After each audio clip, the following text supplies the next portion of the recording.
Hello, and welcome to a video that will be discussing the role of gender and the moderating role of relationship quality in the customer engagement and satisfaction relationship in brand communities. Okay, so let's move on. Now, the learning outcomes will be as follows. First, the research setting of brand communities will be introduced. Next, the key constructs under consideration will be examined, which include customer satisfaction, engagement, and relationship quality. Following this, we'll discuss the role of gender in consumer behavior. Then we'll describe the research model and hypotheses. And finally, we'll discuss the results and implications of the findings. Okay, so let's move on. So the research setting is brand communities. Now, what are brand communities, you may ask? Well, according to Muniz and O'Gwyn, they are specialized, non-geographically bound communities based on a structured set of social relationships among admirers of a brand.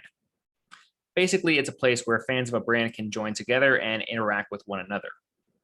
They can also interact with the company and brand through communicating with brand community managers or moderators of the community. Next, we'll look at the construct of engagement. Now, customer engagement, which deals with consumer interactive brand-related dynamics, has emerged to be a key concept in the marketing literature. Due to the emergence of Web 2.0 and concepts such as service-dominant logic, it's evident that customers are no longer only passive recipients of marketing efforts. They have a much bigger role to play, and they can engage in two-way communication with the brand. Engagement can be viewed as a cognitive evaluation, an affective attachment, a behavioral reaction, or even a combination of these to a brand. For the purpose of this study, we'll define engagement as the behavioral manifestation from a customer toward a brand or firm, which goes beyond purchase behavior. Basically, engagement is about much more than making a simple purchase. It's about actors working together and creating and delivering value in a collective manner. Now, customer satisfaction has been at the core of the marketing discipline for decades. It's defined as a customer's overall emotional evaluation of the performance of a service or product provider. Furthermore, in the context of this study, it is a latent construct, which means that it needs some measurement variables. Previous research has indicated that the outcomes of customer engagement include satisfaction, loyalty, and trust. However, contradictory findings have also been established in previous research, which indicates that the causality is not clear.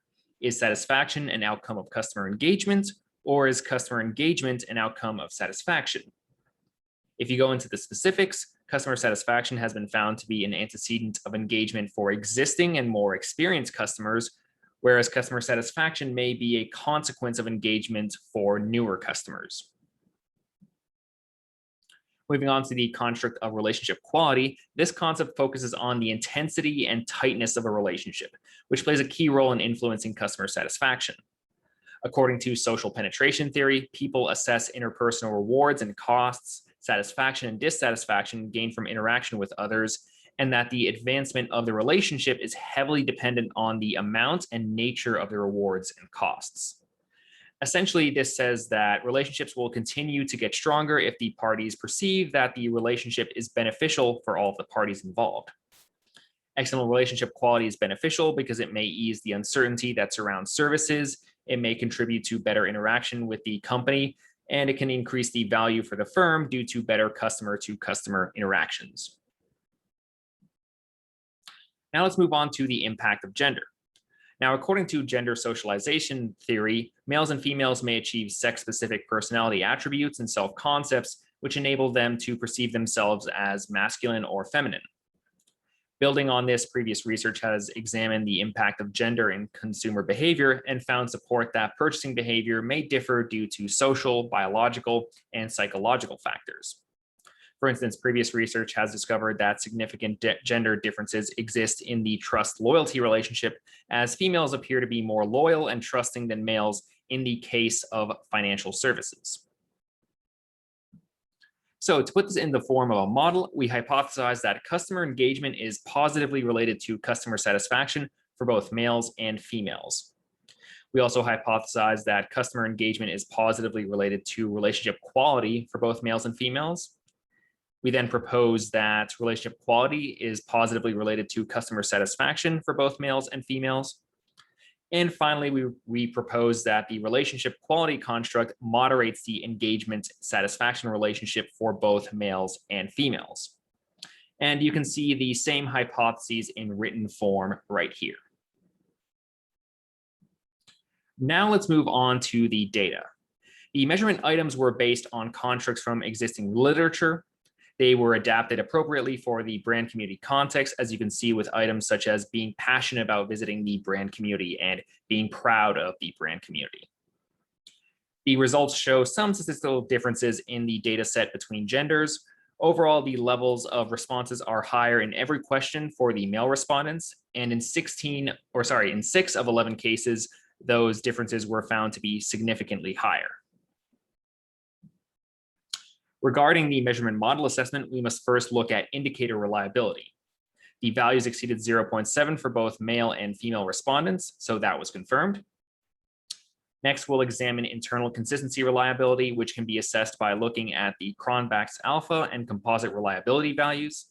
And seeing as all of the values exceeded 0.7, we can confirm the internal consistency reliability as well. Next, we must examine convergent validity, and this will be examined by examining the average variance extracted, or AVE values, and seeing as all the values were greater than the threshold value of 0.5, this shows that convergent validity was confirmed. Finally, we'll examine discriminant validity. This was confirmed with the Fornell-Larker criteria and with the heterotrait-monotrait ratio. For the structural model assessment, we must first assess collinearity, which can be tested by looking at the variance inflation, or VIF values. And a lack of collinearity was found, seeing as the VIF values did not exceed the threshold value of 3. The next step in the structural model assessment is examining the significance and relevance of the path coefficients. As you can see here, all of the relationships between the constructs are significant, especially the relationship between consumer engagement and relationship quality.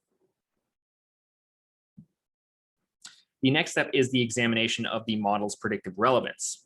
According to prior literature, R-squared values of 0.25, 0.5, and 0.75 indicate weak, moderate, and high predictive power, respectively. As you can see on the table, the R-squared values show weak to moderate predictive relevance in the whole data set. Furthermore, Q-squared values of 0.25 and 0.5 represent medium and large predictive relevance, respectively. As you can see, the Q-squared values show moderate predictive relevance.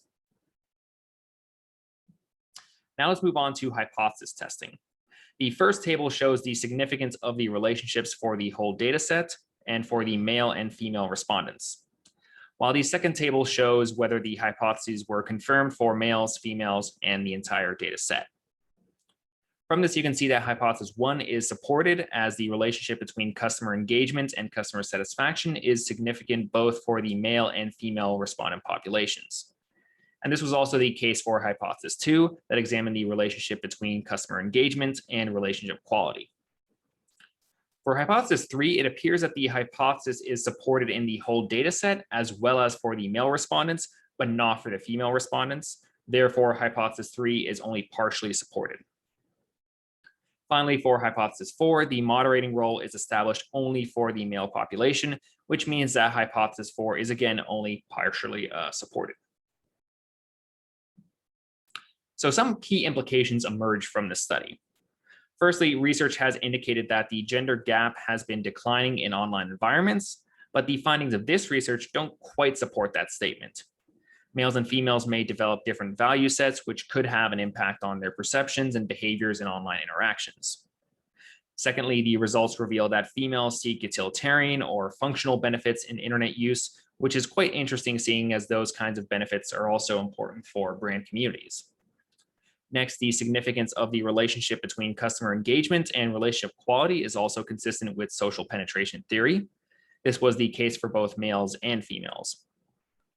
Essentially, this means that if the members of the brand community perceive to receive mutually beneficial information through their relationships with other members in the firm, and they don't become vulnerable to any form of harm, then they will be satisfied and will continue to be engaged with the community.